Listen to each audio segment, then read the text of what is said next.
The time is exactly 9:24 a.m. News and views on Salam Media, and we're now going to be talking to someone from SAWID, member of South African Women in Dialogue, a Peace Commission, feminist peace building practitioner. That, of course, is you, Alison Lazarus. A very good morning. Welcome to the program. Thank you, and good morning to your listeners as well. So, tell us, Alison, what exactly is your role, and what is SAWID all about? When do you Okay, engage civil society and government for that matter? yes, we engage civil society and government, both levels. SAWID was formed as an initiative to encourage those who were managing, male people who were managing peace processes and negotiations, to involve women in those negotiations, to hear what they have to say because they have solutions. So, in a number of conflicts in which, for example, South Africa had played, as a state, had played a mediating role, DRC, Burundi, etc., what SAWID did was engage civil society women in those areas, ensuring that alongside those peace talks were women talking to each other, and then to intervene in those peace talks, demanding to be heard, demanding to play a role in transforming that society. So SAWID starts with that kind of dialogue approach. It does also have an advocacy approach. We advocate for a just peace, and its members are activist peacemakers in South Africa. Are you heard? Is your voice as SAWID heard? And can you talk to us about some of the instances where you truly believe that SAWID took a strong stand and your voices were heard? So we all know about Resolution 1325. And Resolution 1325 says that women should be involved in all aspects of a peace building process, from how you manage and restructure security, how you get rid of arms in the society, how you bring people together to negotiate and arrive at an agreement and a settlement. So SAWID promotes Resolution 1325. Currently, the structure of these negotiations, we all know, if you read it from a feminist perspective, is that it is about those who have access to violence creating the havoc that gets them a seat at the table, and then they do deal making. They do Mhm. deal making. SAWID's approach and feminists' approach is to push that to real transformative change in the society and to hold mediators accountable for ensuring a woman's presence and a woman's voice at those tables. So, for example, when under the Thabo Mbeki presidency, there was the intervention by South Africa in peacemaking processes, we ensured that DRC women, together with South African women, made the voices heard and surrounded the venue where men were talking about how they were going to bring peace, and supported the DRC woman to say, you stay in there till you come out with something that is real, something that is a genuine and a durable peace. We know we're not there in the DRC. We know there's so much more work to do. So that's why SAWID also is involved, not only at these elite levels, trying to get women's voices present, but we support local peace building.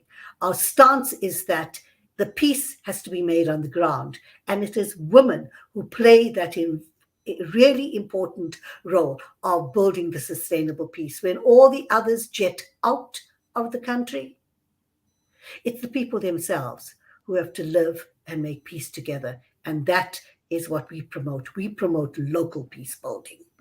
Okay, so this time around, we are now going to be talking about the genocide in Palestine. I never imagined that in my lifetime I would be exposed to such horrors. The horrors of little innocent children and babies being killed, being maimed, families, entire extended families being wiped out in one swoop. It is absolute, it's an absolute genocide. It's heartbreaking. You can't believe that um, one set of human beings are perpetrating this on another set of human beings. Where is their humanity? How do they, do they have a good night's sleep after seeing all of those very graphic visuals? When they look at their own children and their own babies, what goes through their minds? What about all those lives that you snatched, the futures of those families, the dreams and the hopes that they've had? And the only thing I can think of as I speak with you is it's a very deliberate intent on the part of the occupiers. I think they want to annihilate the Palestinian people. They want to wipe them off the face of the earth. But that being said, you and SAWID are talking about a ceasefire and a ceasefire now. What is the plan going forward? Okay, I just want to pick up on what you said, Julie. It is a strategy of war.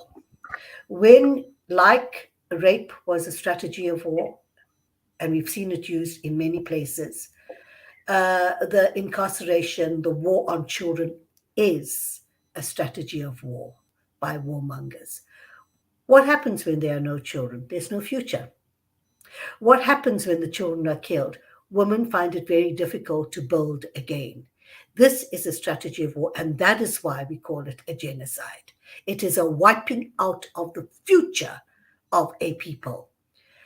So, what are we planning? We are supporting one, um, not just humanitarian pauses. We are supporting an end to the genocide, which means that we not only are saying end the hostilities and the violence, because there is structural violence. Genocide also happens in a structural way. Like, for example, now, how do you have more children? How do traumatized women have more children? It's very difficult. And so that is structural violence that actually continues the genocide, because you can't reassemble your people. You can't build your community. You can't build your tribe. You can't build your your cultural group. So we are calling for an end to the violence, and we will be watching very carefully what the nature of the agreement is as people try to move towards a dialogue, as people try to move towards building a just peace. Number two, we are not going to tolerate just deal making. We, as SAWID, will do what we usually do: listen to what the women of Palestine and the peace loving women of Israel see as their future, as the peace. Everybody's talking one state solution, two-state solution. Our role as SAWID will be to have those kinds of dialogues, to promote those dialogues, to get South Africans to understand, South African women to understand and be in dialogue, so that we can support what the women of that region see as the vision for peace, see as the transformed society. We will continue to lobby our government to stop any arms sales and to address the fact that there are about 17,000 people who hold South African citizenship who are fighting in a genocidal war. So we will promote a just peace. In other words, we will attack impunity. We will attack impunity with our hearts and our souls, because it is that impunity that continues to give us piecemeal solutions. We don't want political dealing. We want a peaceful, durable society. We want a society in which children can blossom and thrive. And so we will support um, the fact that no person holding South African citizenship should be fighting in genocidal wars. And we want the government to address that. Okay. As Can I always, come in here, we Alison? Can I come in here? will. Yes. And I'm going to say something quite outrageous. I wonder how you'd respond to it. I'd like to hear your response. You've mentioned quite a high figure there of South Africans fighting as possibly mercenaries. I'm not sure if they're mercenaries or whether they hold dual Absolutely. citizenship, Israeli and South African citizenship, and they are in the IDF fighting this wars well on innocent men, women, and children. Should we not be naming and shaming their families back in South Africa for them to rethink the status quo, to rethink before conditioning their children to grow up to end up fighting the IDF in the IDF? In SAWID's history, we brought together women whose children were in the liberation armies and women whose children were fighting for the SADF, right? And as SAWID, uh, dialogue is not a panacea. And we have people with different kinds of views. We stay in dialogue to achieve understanding. And we do that kind of dialogue in the context of saying that you cannot use a dialogue to arrive at a that is illegal, against international law, etc. So you can't use dialogue to get out of your commitment to international law, to justice, and so on. So for us, we would have those hard conversations. We would have those hard conversations with women whose sons might be fighting in the IDF. That's the way we go as SAWID, but it is within a context. And so we will Okay. still lobby government to apply its own laws to mercenaries, to those holding dual citizenship that are fighting wars that our country doesn't even support.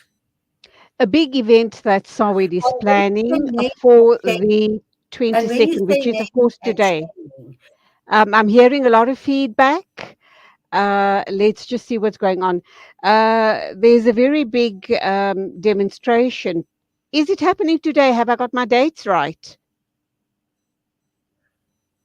well, Alison, can you? SAWID is holding a, um, a silent placard demonstration today in Pretoria, outside the Israeli embassy and outside the US embassy. So, by doing that, we are saying those who are complicit in supporting the genocidaires will also be held accountable. We're doing it as a silent placard because placard demonstration, because it allows us 15 women at a time to go there, stand, our messages are on our placards, and our emotions are in our wailing, because we will be wailing with pain in this demonstration. Just to go back to your point about naming and shaming, we do the work of naming, and we process in our dialogues and assist women to come to their own point of truth, where they work on what it is that they need to change. We will name. We will name because it is a fact. We will. Shaming, we believe, doesn't start the process of consciousness raising within a person. So our dialogue processes get women to understand the moves that they need to make to change their own thinking. Naming says, based on fact, we know X, Y, and Z have been involved. You need to face the process of justice. No Okay, Alison, impunity. that's where we're going to have to leave it. But I've just come across a message on one of our socials. It's from Daryl Stevens Sr., and I can't let you go without reading this and getting a response from you as a woman, as a mother. I think you need to hear what this person has to say. Um, and just before I go there, I had a parliamentarian as my first guest on the show this morning, and that was Ahmed Mansour Sheikh Imam. He chooses to call what is happening on the Palestinian people. He says he's changed the narrative. He no longer refers to it as a genocide. He now calls it a Holocaust. And I just wonder how victims of the Holocaust are going to react to that, because then they realize the pain, the deep, deep, deep pain the Palestinian people are experiencing. But let me read this message to you. It says this is not a genocide. If Israel was planning a genocide, they would be carpet bombing Gaza where nothing would be standing. It is hard to believe that people's memories are shorter than the length of their nose. Hamas started this mess. Hamas was the one raping, burning people alive. I'm not even sure if I should carry on with this nonsense. But anyway, just goes to show how the No, thank Hasbara, you.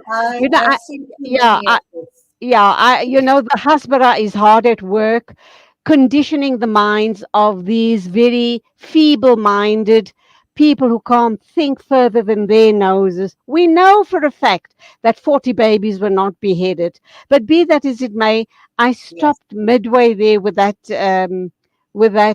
message, because I don't think it even it even deserves the attention. So let's leave it there. Thank you indeed, Alison. I think we're going to have lots more conversations in the future, and do what you ought to be doing and need to be doing.